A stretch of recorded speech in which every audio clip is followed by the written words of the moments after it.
Patungkol kay Brandon Ingram, papunta sa Los Angeles Lakers mula sa New Orleans Pelicans, nagkaroon ng blockbuster trade. At Kendrick Perkins may sinabi patungkol kay Anthony Davis at yan mga pag-uusapan natin sa video na ito.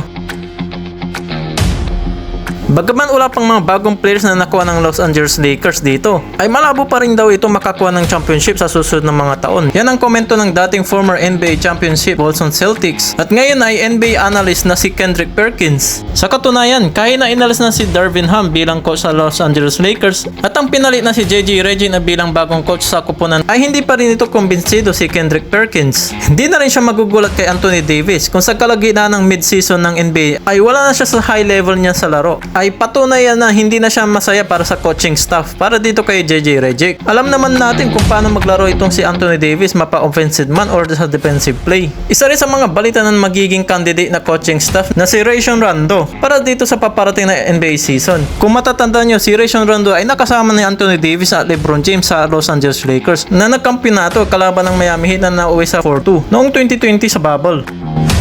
Ayon pa kay Kendrick Perkins, sobrang mahirap ito para kay JJ Redick na bilang baguhan na coach at pangungunahan sa kupunan ng coaching para sa Los Angeles Lakers ay kailanman ay hindi naging madali ito dahil si JJ Redick ay hindi ito dumaan sa coaching staff o kaya naman sa bilang assistant coach ng mga ilang taon sa kupunan sa NBA. Dagdag pa ni Kendrick Perkins para dito sa kay Anthony Davis, baka maaari na rin itong humingi ng trade paalis ng Los Angeles Lakers kung wala pa rin itong magiging pagbabago na bilang isang contender dahil kung matatandaan, 2 beses na nga rin daw itong nilaglag ng Denver Nuggets sa playoff. Sa kabilang banda naman, ayon naman sa media, namangha daw ang kupunan ng Los Angeles Lakers sa magandang plano ni JJ Redick para dito kay Anthony Davis at sa buong kupunan ng Los Angeles Lakers. Kaya naman ito kinuha ng management bilang leading coach sa kupunan. Yan sa isang mga abangan natin sa paparating na NBA season. Baka maaari ka muna mag-subscribe sa akin channel bilang suporta. Patungkol naman dito kay Brandon Ingram, maaari na nga nila ito makuha para sa kupunan ng Los Angeles Lakers. Kung matatandaan nyo, na-draft itong si Brandon Ingram bilang second pick noong 2016 ng Los Angeles Lakers. At noong 2019, kasama nito sa trade sila Lonzo Ball at Josh Hart papunta sa New Orleans Pelicans. Palit itong si Anthony Davis. At ngayon naman ay malaki ang tiwala ng Los Angeles Lakers para dito kay Brandon Ingram. Sa murang edad pa lang na 26 years old bilang forward ay siguradong meron itong maitutulong sa kupunan lalo na si star player na sila Anthony Davis at LeBron James.